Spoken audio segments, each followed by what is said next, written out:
Total Screen proudly presents the Weekly Set Podcast with Tyson Gifford and William Rohrig. Episode 215, recorded July 20th, 2019. Hello, everybody, and welcome to the Weekly Set, the official podcast of the Total Screen. I am your host. My name is Tyson, and joining me today, as always, is my partner in crime here at the Total Screen, William Rohrig. Hello. So today we are going to be talking about Legion as usual. But before that, we're going to be doing a little bit of a catch up on Veronica Mars. We're not going to go over the entire series, but what we're actually going to be covering is season 3, kind of the least watched of the seasons, and the movie that was part of the Kickstarter campaign that was really kind of a big historic thing. Basically, I'm catching up for season 4 because way back in the day, I watched the first 2 seasons. I never caught season 3, unfortunately. Not that I didn't want to, it just the opportunity never presented itself. And I didn't watch the movie but I've had the movie this whole time. I just didn't watch it because I hadn't watched season 3. Mm-hmm. The movie kind of wouldn't make sense. There's like a lot of stuff in the movie that kind of wouldn't make sense if you hadn't watched season 3. So I'm glad I held off. So we're going to be talking about those as Will's caught up on those. So we're going to go over some of the kind of details about that and just catch up on that. We're not going to spend too long on it. We're not going to break down in detail or something because it's not new. It's old, you know. They're just going to kind of go over a little bit about kind of Will's thoughts about catching up on it and the kind of different things we think about that season as we get ready for season 4. Now, before we were originally going to be planning that next week we were going to start doing our weekly coverage of season 4, but Hulu kind of pulled 2 surprises on us. One is that they dropped the season early, a week early, but even more so than that is that they just said, we're just going to dump the whole season instead of releasing it week by week. So, you know, Netflix and stuff always drops the full season, but Hulu traditionally drops an episode a week. Yeah, like Castle Rock was a weekly thing. Yeah, they'll usually kick you off with like 2 episodes. And then like the next week, you get the next one, the next week after that, you get that. That's what we were anticipating we were going to do to cover the show. And we're like, okay, yeah, we'll be able to kind of keep up and stay relevant with the show as we go week to week. And then we're like, okay, well, that's out the window. Like, it's not going to make sense for us to cover 1 episode a week of season 4. By the time we finish, it's going to be completely out of the cultural zeitgeist. There's going to be no reason to talk about it. Everybody's going to have binged it. Like, it's 8 episodes. Yeah. They dropped them all at once. You know, so, funny enough, this 8 episodes, this is like the shortest season of Veronica Mars ever. Yeah.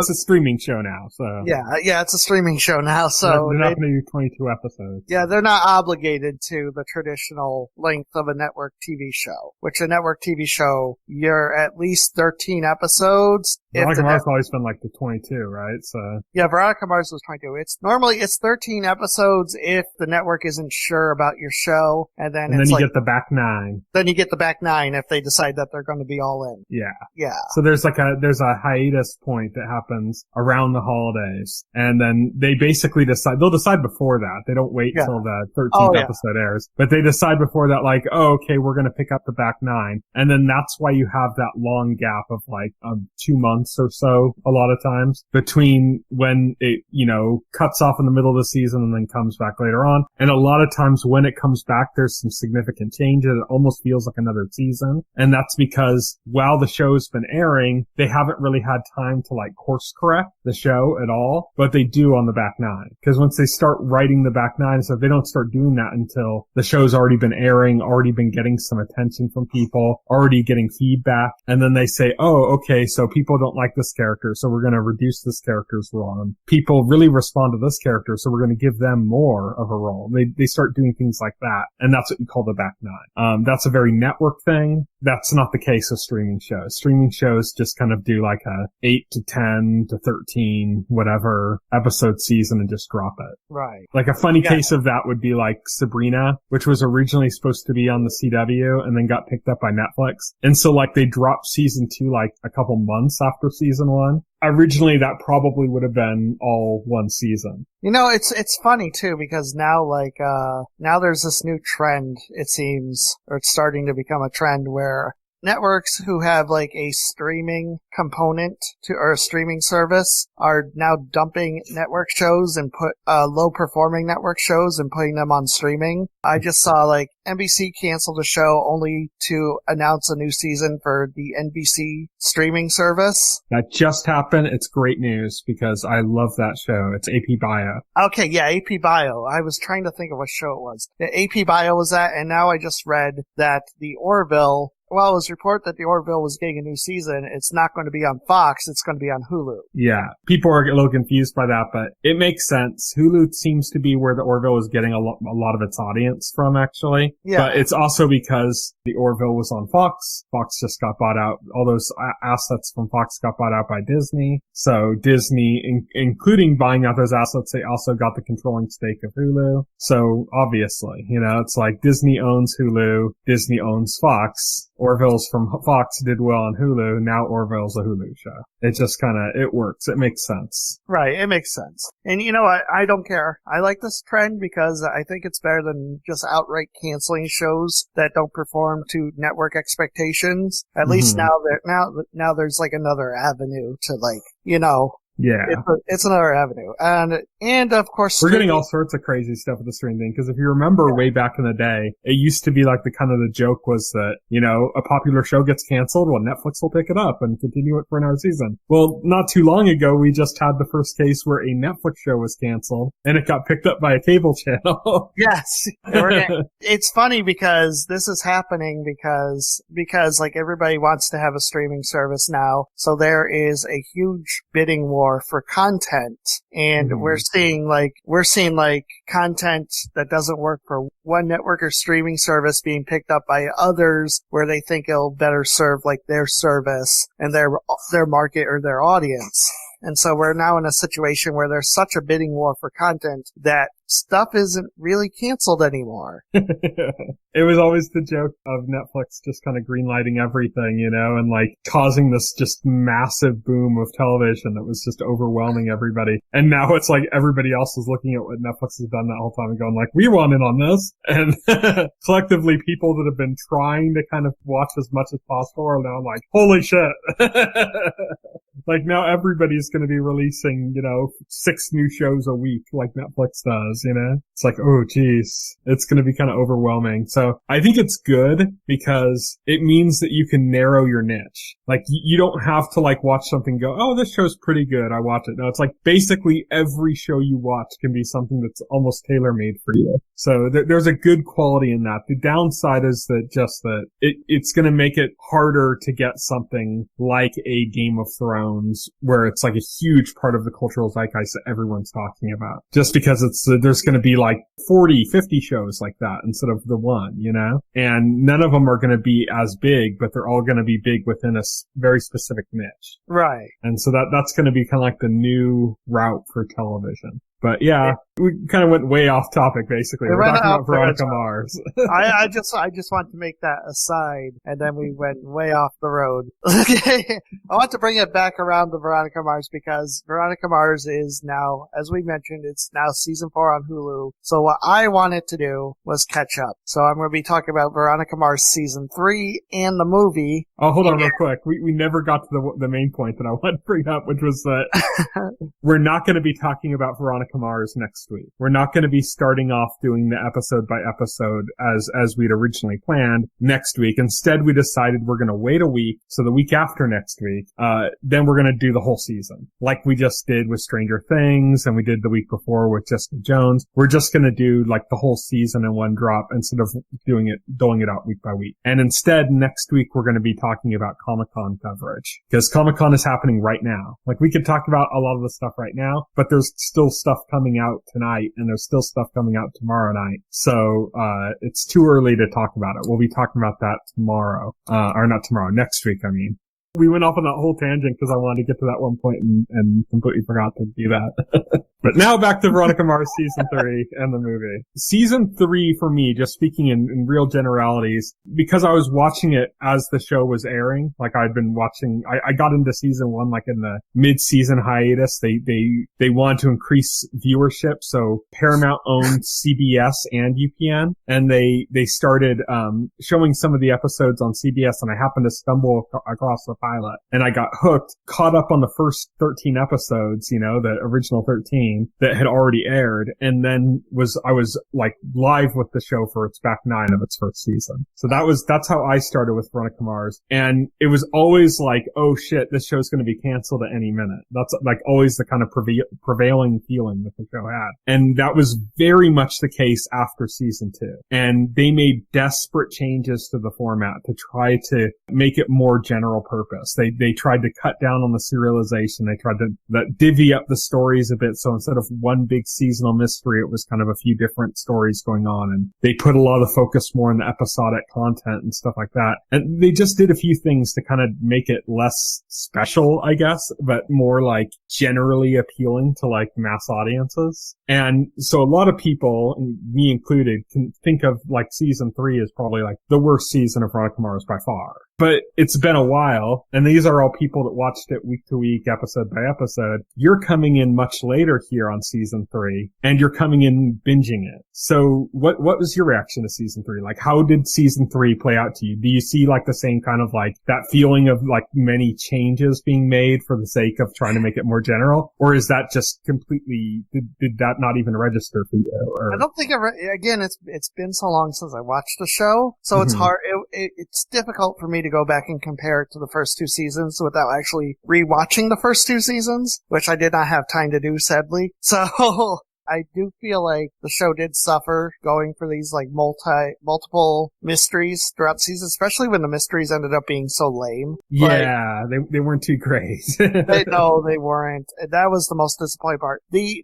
individual episode mysteries, like they were a mixed bag too, but some of them were like good, some of them were interesting, funny, stuff like that. And I thought almost all of them were better than the arcs, like the major mysteries that were going on. Because the first one was the campus rapist, which is fine. It's simple, but the problem with that was you immediately knew who it was. They tried to throw some curveballs. It's funny because I knew it was like the Mercer kid, like immediately. And as soon as they introduced them, and it's funny because they try to like throw you off, like they give them like 2 different alibis. And then they turn out to be shit because obviously, and I knew like the nice guy, the RA, had like something to do with it too. That was obvious. So it just came out to like where like you got to the end of it and you're like, yeah, I could have predicted this. It's like, and not because like it was well written and the clues were like very good, but more like the characters were cliche representations of. Yes, the characters were just way too cliche. Yeah.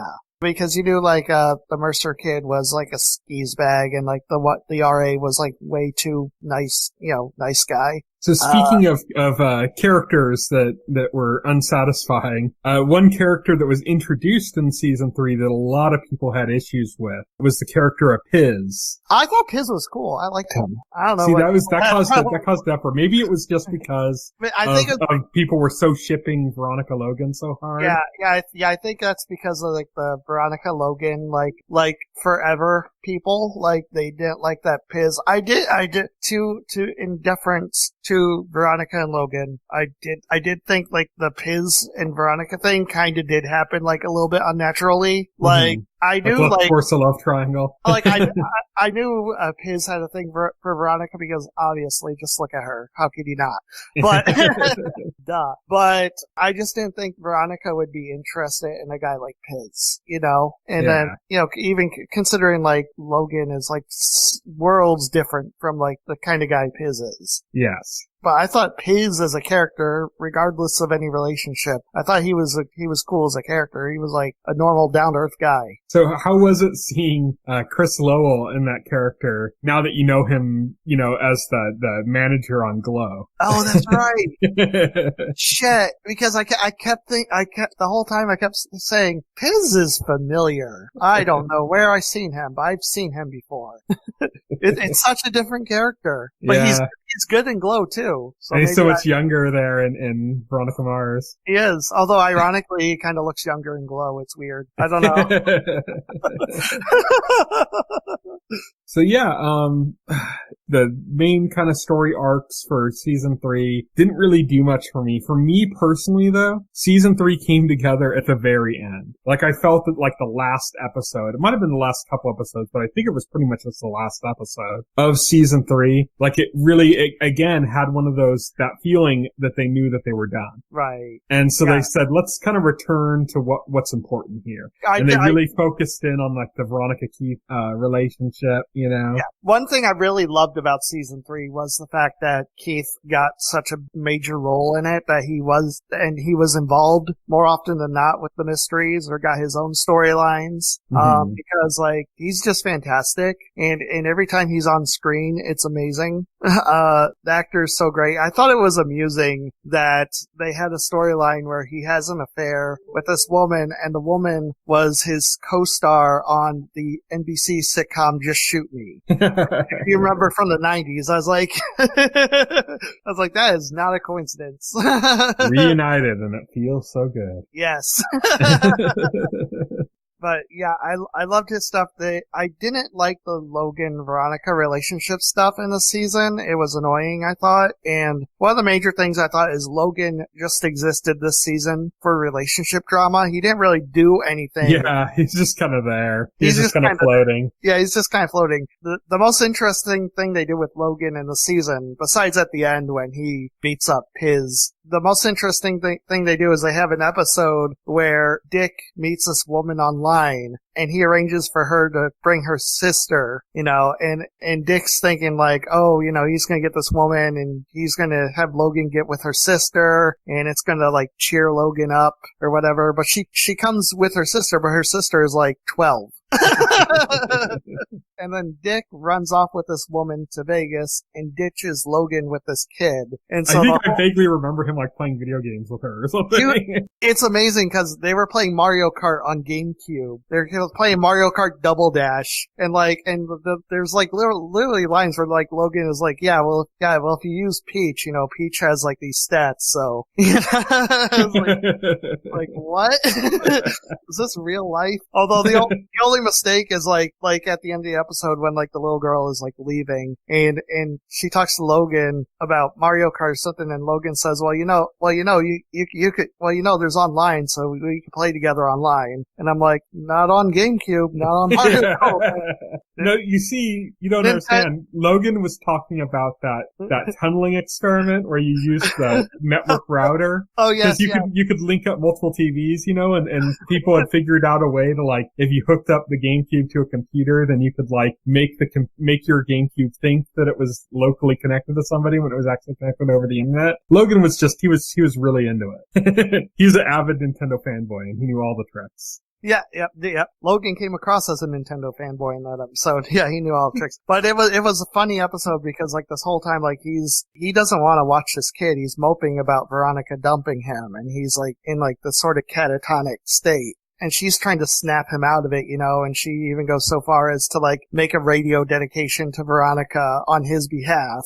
And then it leads to this scene where like they're in the elevator and Veronica gets in the elevator. And like this girl's like, oh my God, it's her. And like Logan is like trying his best to like ignore Veronica and like just play looking cool, like, play it cool, looking like very awkward. Like he doesn't want to like talk to Veronica or do this. And this girl's like trying to push him because of true love. It does lead to a scene where like he finally like he blows up at this girl and tells her she's 12 and she doesn't know what the fuck love is and to leave him alone.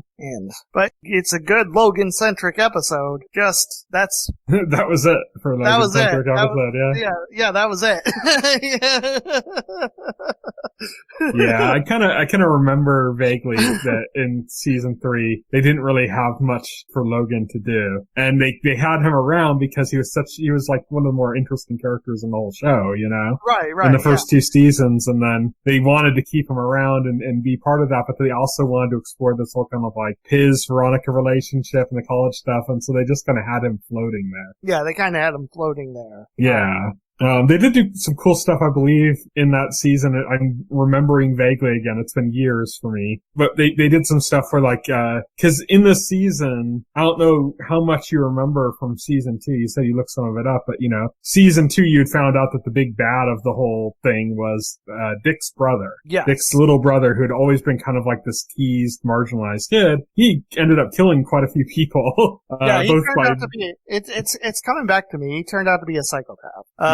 But yeah, because we do get a kind of a mini storyline with Dick, because there's not much there. Like, Dick's dead comes back, and like, it brings back all these bad memories. Like, Dick is like, we get the feeling, I get the feeling that Dick is the way he is in season 3, like, he's depressed. Like, he actually says this in the movie as like a joke, but I think he's being part serious when he says it, is that, because in the movie he says, he uses weed, he has a prescription for depression, and I think there's like some truth to that statement. Yeah, that's the thing. It's like, that's what I was aiming towards, is that in season 3 when they were doing that with Dick, and like, cause I think I remember there was a moment also where like Dick kind of broke down to Logan at one point. Yeah, he breaks down to Logan. He starts going off about like all the times like he tortured his little brother like it was nothing. Mm-hmm.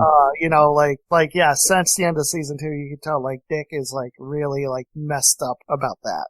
Yeah, and that's what I wanted to point out is it's just that that's the first time that Dick was portrayed as like a human character. Right. Because through everything else, he was like this weird, like, he was such an asshole, such like the biggest douche, but at the same time, he was just funny. Same time he's funny. I think his whole dude bro persona, his whole asshole, I think that's a shield he puts up so that he can keep people at an arm's length distance. Yeah, but it's interesting that they never brought that down until season 3. Yeah, that's true. Yeah, it's interesting. Like, there weren't even glimpses of it in the first two seasons. You don't, for the first 2 seasons and most of season 3, you don't get to see behind the shield until like that moment when his dad comes back and he is unable to repress his emotions, at least in front of Logan. He's so messed up by it, because that he is so beat down that he's unable to keep that shield up for that moment. So is there anything else you want to talk about season 3, or should we move on to the movie? I do want to talk about the murder, like, mystery in season 3, because that was stupid. So the dean was murdered, and it looked like the most likely suspect was Veronica's professor. All the evidence basically pointed to him. It was either him or the professor's wife, but the professor's wife is the one who hired Keith to look into his murder. Basically, the dean is murdered, and he was a great character. He was played by, forgot his name. But he was a great character. He started off as like a hard ass, and then he became a likable character for like the first half of the second season. That's one thing Veronica Mars does pretty well. It can take characters that are pretty hateable and then give them enough dimension that you start to like them. I mean, Logan is like the perfect example of that. Right. Logan was such a hateable character in like the first couple episodes, and then they show some vulnerabilities and they make him more interesting, and then it's like all of a sudden he's like the fan favorite, Yeah, exactly. Yeah, they did this with the dean, and then all of a sudden the dean ends up dead, and then that leads into the second mystery for season 3. And yeah, it's stupid because you get so apparently the next scene, like, after we know he's been murdered, it apparently, like, time jumps a few months later, and we find out that the police ruled his death a suicide. Everybody, including Veronica and Keith, just believe it was a suicide because they're not even investigating it. Veronica isn't investigating it, Keith isn't investigating it, until the dean's wife comes into Keith's office and hires him to investigate it because she says she doesn't believe it was a suicide. Keith is skeptical and tells her that, he'll look into some things and then make a decision on whether or not he'll take the case. Even Veronica is kind of skeptical about taking the case because, this is how convinced people are that this was a suicide. Okay, I'm saying it up. And then Keith finally decides to take the case after he notices a bottle of alcohol that the dean told Keith the last time he talked to him he was saving for a special occasion hasn't been touched. And he's like, well, he was saving that for a special occasion. If he was going to kill himself, what other occasion would there be? He didn't touch. So this cinches it for Keith, and Keith decides to take the case. And then we get this whole crazy plot where Veronica's criminology professor is the main suspect. And then there's this whole thing where okay, so I should say that the criminology professor was having an affair with the dean's wife, and that's why he's the main suspect. They find out about the affair. It leads to the criminology professor, like, killing the dean's wife and all this crazy shit. And then there's this character that's been there from the beginning of season, Tim Foyle. He is the assistant teacher to the criminology professor, and he's this kind of like this dick he's like kind of this asshole who styles himself as a junior investigator. And the answer to the mystery turns out to be it was him who killed the dean because he wanted to disgrace his professor because he was obsessed with the criminology professor, and he learned that the criminology professor didn't regard him very highly and didn't recommend him for a position at another university. I only vaguely remember any of this.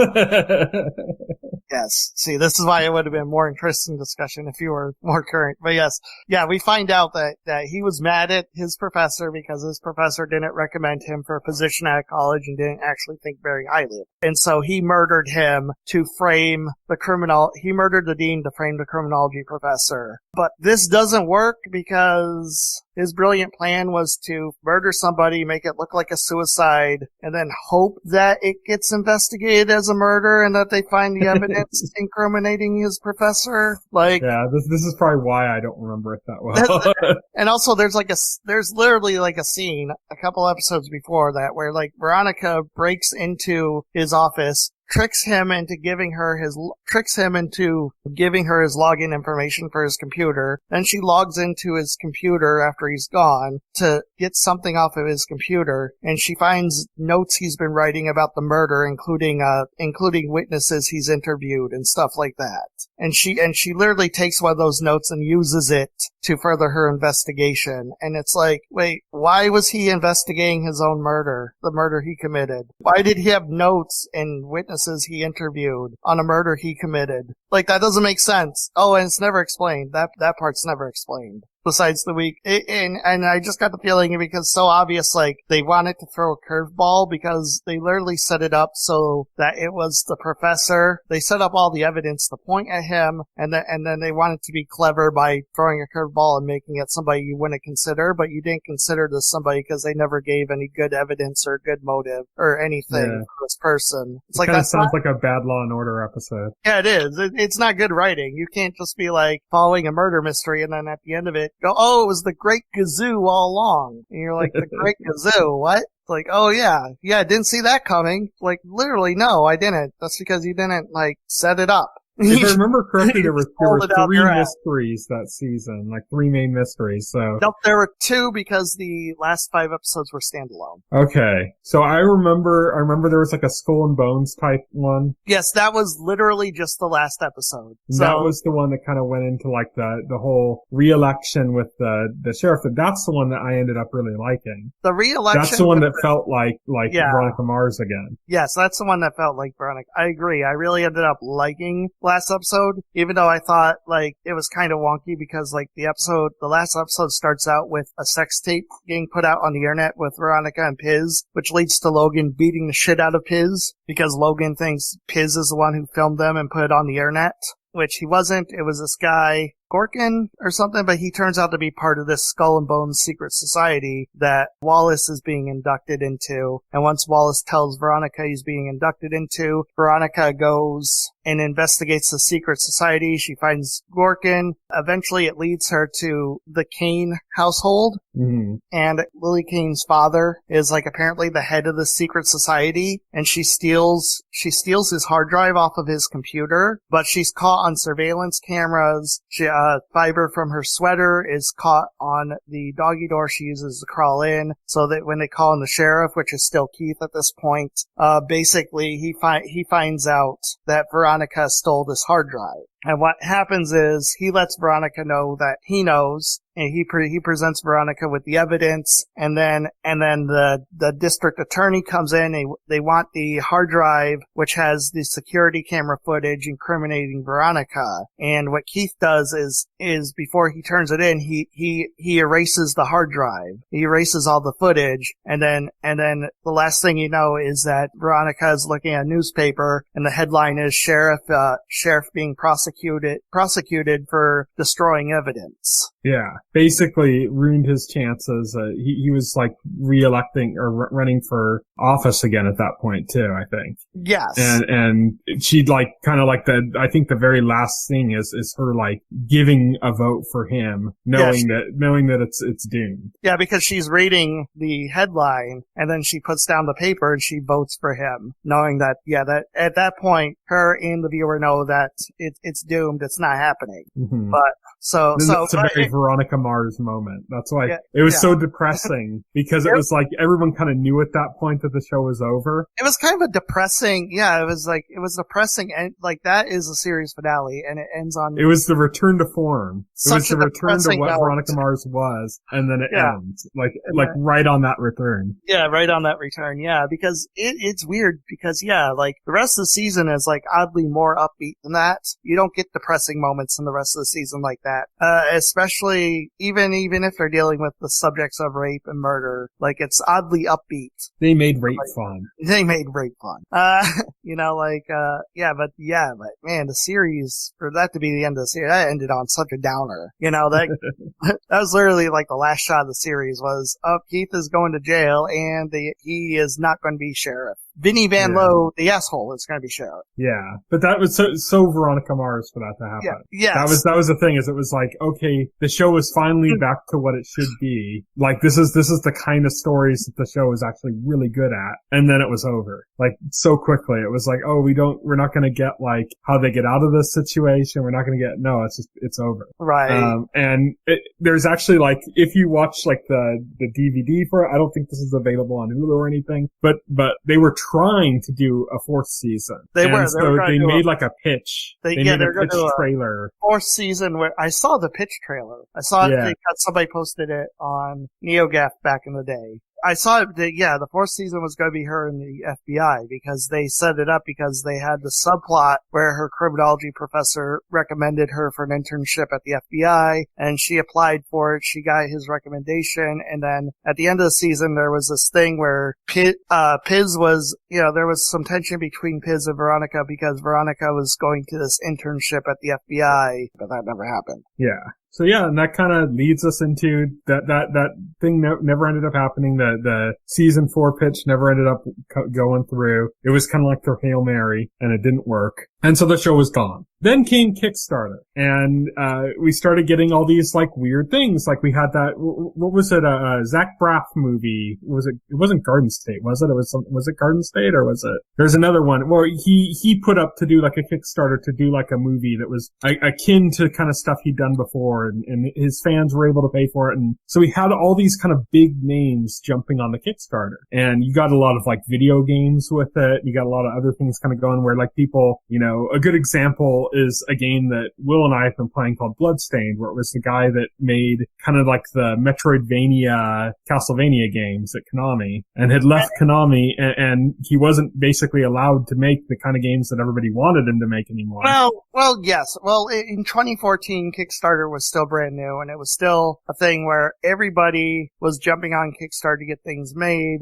There's a lot more projects like back then you hear about than now. But in 2014, it was announced that Rob Thomas announced a Kickstarter for a Veronica Mars movie, I guess to tie up the loose ends from season 3 and to kind of give closure to the series. And it was a phenomenal success. It was. It set records. It was records. I did contribute to that Kickstarter myself. I got a copy of the movie and a copy of the script. That was about it. I ended up just buying it. I didn't contribute to the Kickstarter. I bought the movie when it came out and, it came out day and date with theaters. So it was a limited release in theaters, but you could also just buy it on Amazon or Google Play or iTunes or whatever. Right. Yeah. It's still available on every major service. Yeah. So I had bought it on Google Play and we had some friends over that had all watched Veronica Mars and we did kind of a viewing thing for that movie because we were all excited to have Veronica Mars back. The problem with the Veronica Mars movie. I think the Veronica Mars movie is pretty good. Yeah, I think it's pretty good. I watched it and I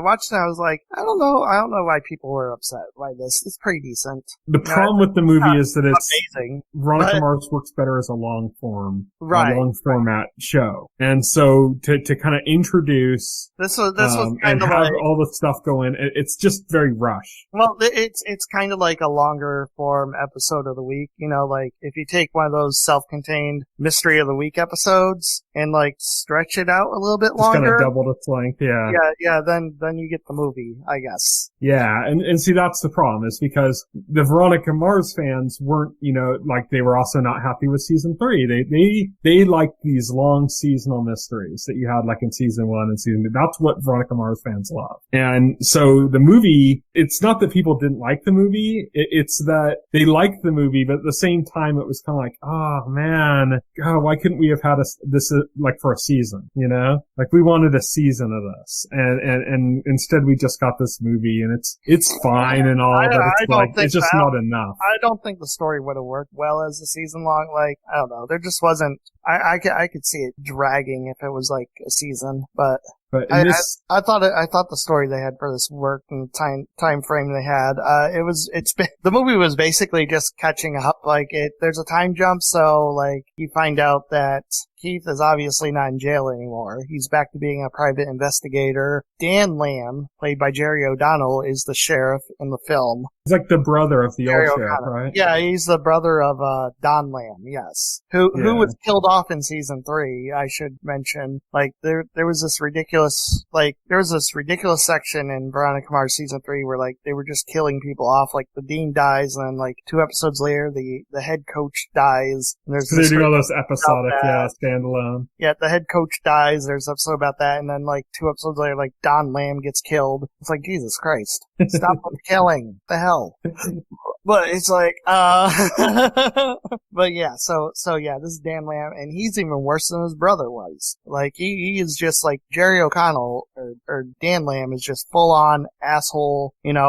Totally willing to take bribes from the ultra rich and doesn't give a shit about actual justice. He has his cops like basically harassing poor people to keep them out of like places where the rich people are developing. Yeah. And stuff, so it's pretty bad. They hint back at the kind of class warfare that was kind of the backdrop of the series all along in the movie, but it's kind of like truncated, because it's a movie. Right, exactly. So you get a little bit of that with Dan Lamb. He's like, his brother was like an asshole but had like some level of kind of honor to him, and that's just like non-existent with his brother. Like he's just the asshole. There's like this one part because the main like plot of the movie is this pop singer is found dead, murdered, and she turns out is a woman who went to Neptune High with Veronica, and at the time of her death she was dating Logan, and Logan is the prime suspect in her murder. And the reason Veronica is in New York, she stopped being a private investigator. When we pick her up, she's actually interviewing for a job at a law firm to become a lawyer when Logan calls her and asks her to help prove his innocence. And just when she thought she was out, they pull her back in. Pull her back in. So basically, her only there's like a high school reunion happening, but she's not returning to Neptune she's returned to Neptune to help Logan prove his innocence. Yeah. And in doing so, she ends up going to the high school reunion. That gives us an excuse to re-encounter all of these old characters. Yes. We find out that Weevil actually has a wife and a child now in his own shop, so he's doing well. Of course, like the very next scene, he ends up getting shot and going to the hospital. It's sorry to say, it's like cliche. It's like, everything's coming up Millhouse. Whoop, I'm dead. Yeah. Then there's Wallace and Mac. Yeah, Wallace and Mac. Mac is a programmer working at Kane Industries, and Wallace is the assistant basketball coach at the school. Yeah, he kind of took a downturn in his career paths. He kind of, yeah, it did, because in season 3, he's studying to be an engineer, and they even make like a big deal about it, because like they make a big deal like he's struggling so much with like the math.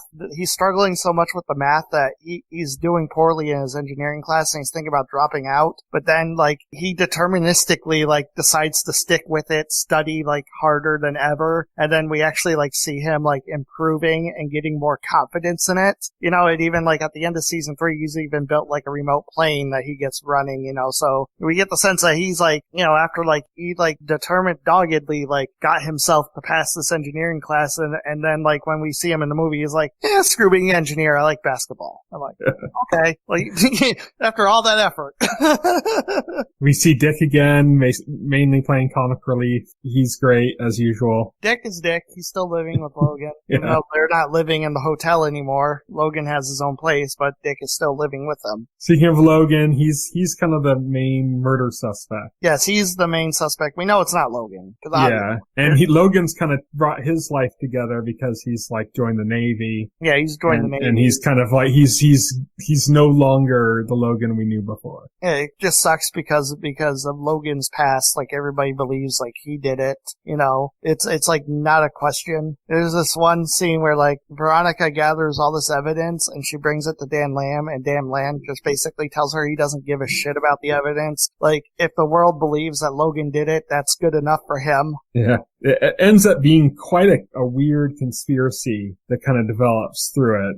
At the heart of it is Gia, played by Kristen Ritter, Jessica Jones. Yes. Who had been in the series from pretty much the beginning of, no wait, I think she came in season 2. Yeah, she came in season 2. Yeah. And so you kind of get this, where she's kind of initially like a big suspect. And there's all this stuff about this other former classmate of theirs that had disappeared like 9 years ago or something. And everything ends up kind of tying to that. And so that's kind of where the investigation ends up going forward when she actually really ends up finding out that it's for sure not Logan and he's not even really connected to this at all, that there was just kind of like a vague attempt to set him up at some point. Right. Well, there's this other student who died on a boating trip. Her body disappeared. Well, she disappeared, so they didn't have a body, and I guess it was ruled an accident. And then we find out that the conspiracy hinges on that because, like, it was an accident. You know, it sounded like there was an overdose. She overdosed, and everybody was like high and doing drugs, so like nobody really noticed until she was dead. And then they freaked out and they threw her body overboard of the boat. And basically, this one person on the boat, who was the person they bought the drugs for, basically had pictures of them throwing this girl's body over the boat and was using it to blackmail them into doing whatever he wanted them to do. It was like Stu Cobbler, who had somehow ended up on that boat. He wasn't part of the popular in crowd, but he had gotten on that boat. Well, she explained it's because like they all bought their drugs off of him. Yeah, and he's played by Martin Starr, who you've most recently probably seen in Spider-Man: Far From Home, but he's also in Silicon Valley. He was in Freaks and Geeks, so he's in a lot of stuff. He's the guy that ended up playing Cobb. Yes. And he turns out to be the big bad, the one who actually does it, because once Veronica finds out what really happened, he ends up murdering Gia right in front of Veronica. This leads to a tense scene where Veronica's like hiding from him, and there's this whole cat and mouse thing where Veronica eventually gets the drop on him and turns him in, and he gets prosecuted for the crime of killing the pop star and killing Gia now, so it's like a double homicide. Good job, idiot. In addition to that, we had the whole thing with, you'd mentioned with Dan Lamb where he was refusing to investigate the crime any further. Veronica recorded that. Yeah, it turns out Veronica recorded that, and TMZ actually like replays it. So through all of that, they basically it forces Dan Lamb to actually do his goddamn job. Yes. And that's pretty much it for the movie, right? I mean, it's at that point you realize Veronica Mars is staying in Neptune. Piz is kind of broken up with her because she got pulled back into all this and he didn't approve of that. Well, Piz's attitude is like, you know, she obviously likes Neptune. She obviously likes being an investigator more than she likes being with Piz, you know, or that's his take. He's like, screw this. I don't need you. I'm going to start up a women's wrestling show. Yes, exactly. I'm going to go back to the 80s and start a women's wrestling show. That's pretty much it, right? Anything else? Nope, that's about it. So that's Veronica Mars. As we said, we're going to be talking about season 4 in its entirety, not next week, but the week after. So catch up on Veronica Mars. It's only 8 episodes for the new season. So you watch one every couple days and you're fine. It's to catch up with us. And then we'll have a full discussion about that. Woohoo. But we have our other show that we're discussing this week, and that's Legion. Season 3, episode 4, titled Chapter 23. As all, just the chapters are just sequential in order from the very first episode. This one was directed by Daniel Kwan, who did the movie Swiss Army Man, which is a really weird film. Just look it up. I don't even want to say anything. Just look up the trailer sometime. And it was written by Olivia Default, who has written on Preacher, and Charles Yu, who's written on Westworld. Oh, that's right. I thought this episode was directed by David Lynch. Yeah. This episode, like, seriously, I kept thinking about Twin Peaks Returns episode 8. Yes. Which was a really weird, trippy episode, especially when it was doing the scenes where it was like, following Amal Farouk and the group, and it was all still pictures. Yeah, so it was all still pictures, and like all dialogue was like just dialogue print, like word balloons coming out of like their mouths, or not even word balloons, just like the dialogue printed on the picture. Yeah. It was really weird stuff. They really did a good job of making those. They had these time demons, and they were all like time eaters, yeah. Stop motion animation, or like not even that. Just like again, like still pictures. Like well, it was like they were like these frozen blurs in a picture, and they'd be like frozen in this position, and then they'd snap into a different position. Yeah, but they were always kind of blurry, like they were in motion. Yes. So I mean, like a low shutter speed, to use a photography term, you know. It's like they're always like they were a low shutter speed element of these whatever shot they were in, and you'd be like, oh, they're moving so slow because they're just snapping frame by frame, and then all of a sudden they're right on top of you, and so they're wreaking havoc. They're going around, they're just kind of like eating time, causing all sorts of mischief, doing this creepy laugh every time they do it. Yeah, these are the demons Switch was afraid of. Yes. You know, since we met her. You know, they exist in a place outside of time, and she says their agenda is to get into the time stream and literally eat time. That's what they do. What's clear is that these time eaters, they were meant to run on PS4, and now that they're running on Switch, they're running at a lower frame rate. No, but seriously, so we get the sense that David's adventures with time travel, his various attempts to alter the timeline so that he is not possessed by Amal Farouk is what lets these things into the time stream. Mm-hmm. And it's just David Lynchian creepiness. Yeah, it's just David Lynchian creepiness. So you see like time move forward and move backwards and stuff, and people teleporting. It's funny through this, like, Carrie, the male Carrie, snaps out of whatever mind control, like, David had him under. Well, the time in which he was mind controlled was eaten. Oh, that's right, yeah. So that's why it was gone. Like, it's not they snapped out of it, it's like it never happened. That moment of time eaten. The time eaters I'm just gonna call them that. Time eaters just eat it.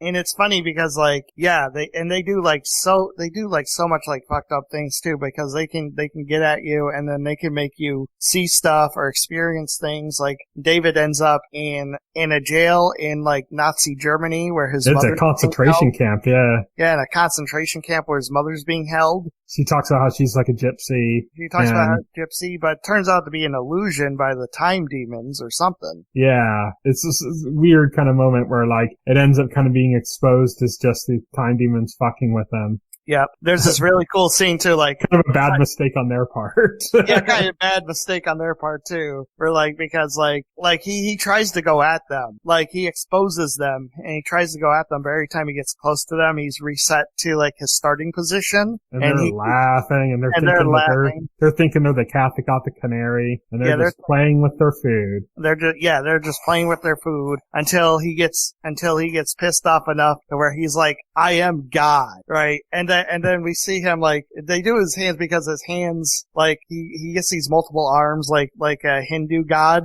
or something. Well, we had seen him, like, as he was taking steps, he was, like, leaving a trail of himself. Yeah. So there were, like, 5 of him or something. Yeah, there were, like, 5 of him, and then he just, like, sets the one on fire, right? Yeah. And then he goes, you listen to me. This isn't your time. This is my time. Okay, and so you better go and and tell all your friends. You know? Yeah. Basically, he gets the motivation to just be a total fucking evil badass. Yeah. And scares the shit out of these time eaters. Yeah, exactly. He scares the shit out of his time eaters. He finally, like, asserts his power. You know. Yeah, because it's like the time eaters are creepy and all, but like, you don't fuck around with somebody that powerful. Yeah, who's basically, like David says he is God, and it's not far from the truth because he has like he has like godlike powers. You know, you don't want to fuck with somebody like that. Yeah. they go too far, and it's kind of their undoing. It's satisfying, even as much as David is now kind of like the villain of the story and stuff. It's really satisfying to just see him just completely own them at that point. Right.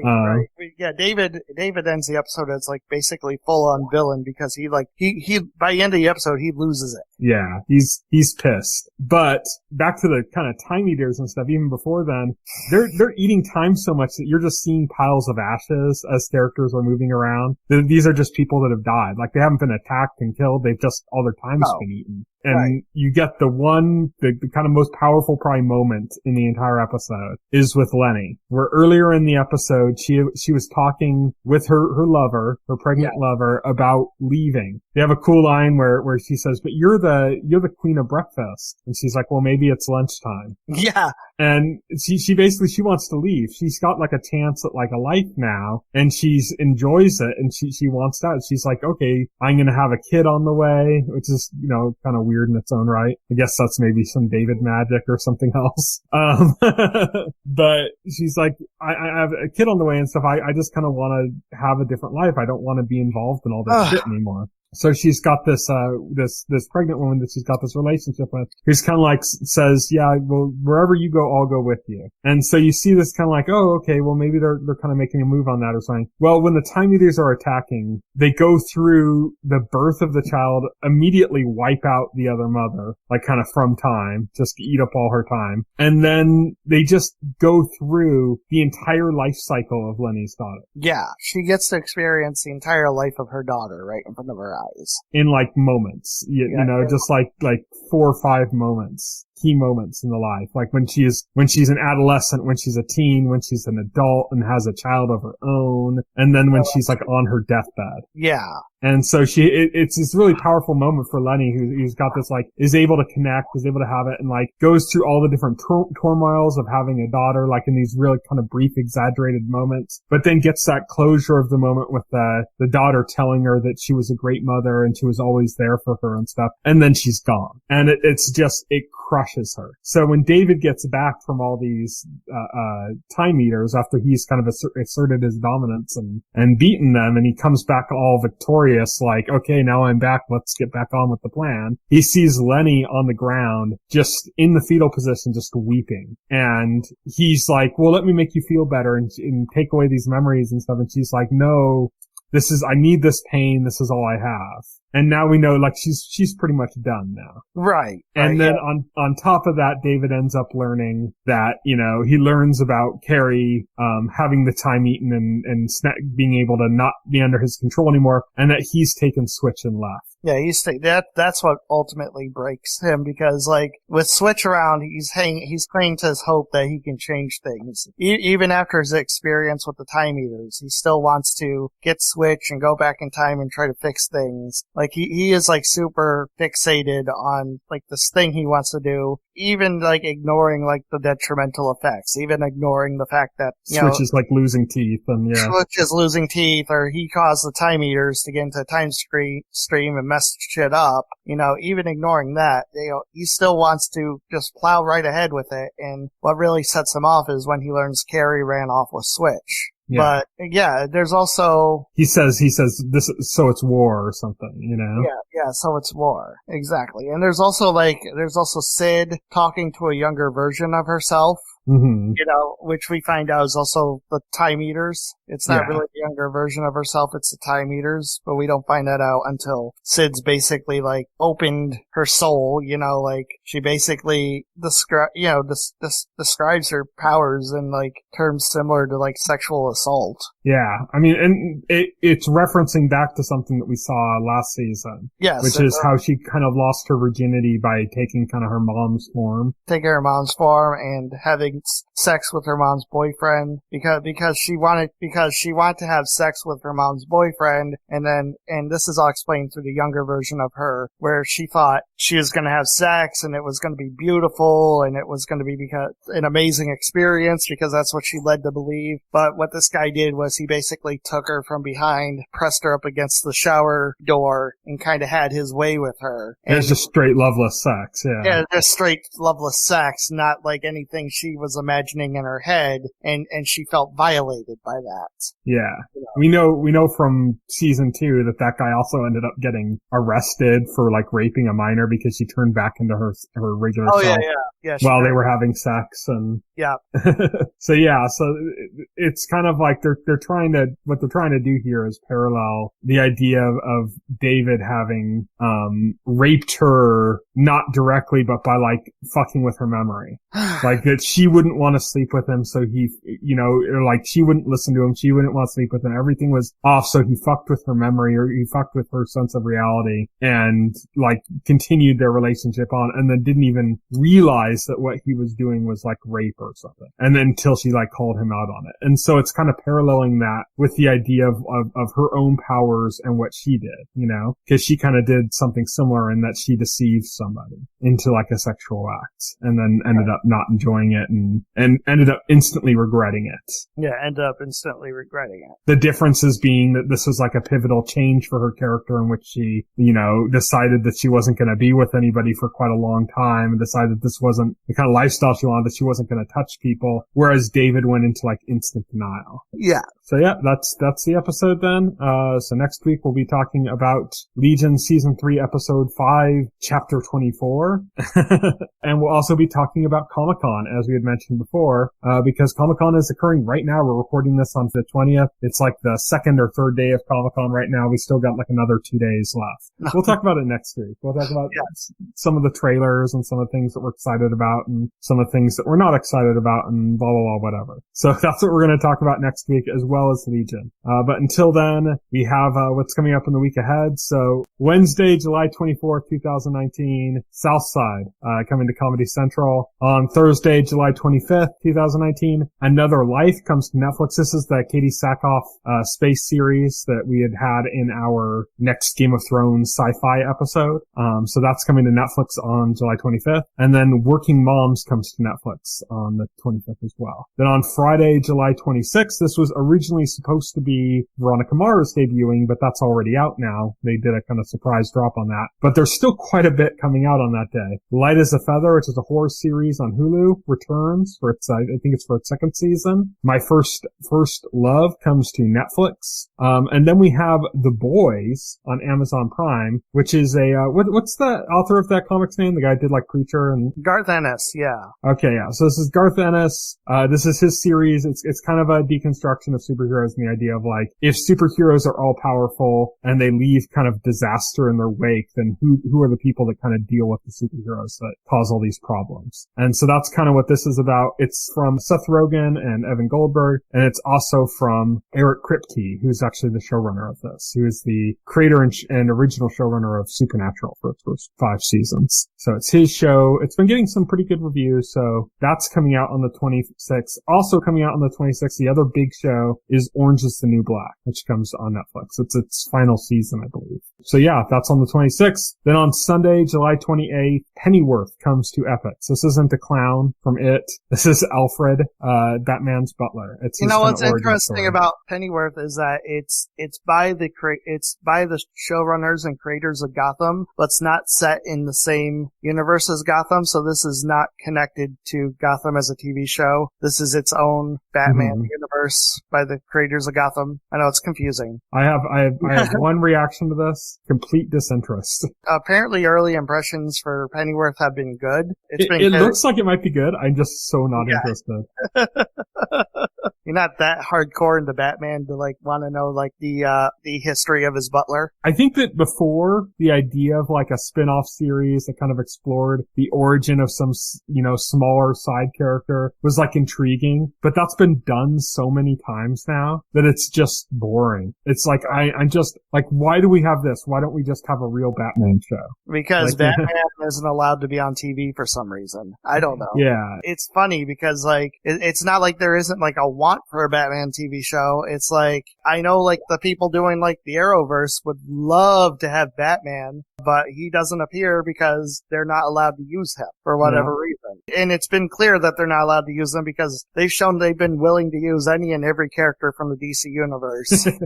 Like, if they can. Like, it's funny. Did you see the article coming out about Crisis on Infinite Earths where Brandon Routh is going to reprise his role as Superman in Crisis? Yeah. Yeah. Yeah, it's kind of interesting because the crossovers have been kind of ignoring the Legends of Tomorrow for like the last 2 seasons, I think. Yeah. And now they're going to be bringing him in. I like that last crossover didn't have Legends, but on the actual Legends of Tomorrow episode that aired that week, they had a thing where they were messing up the timeline. So like it had like a version of the Legends who were just like assholes. And like they got the phone call. They said, "Oh, that was Oliver Queen. He wanted us to participate in this year's crossover." And then the other guy's like, "What did you tell him?" I told him forget that. And he was like, "Yeah, nice."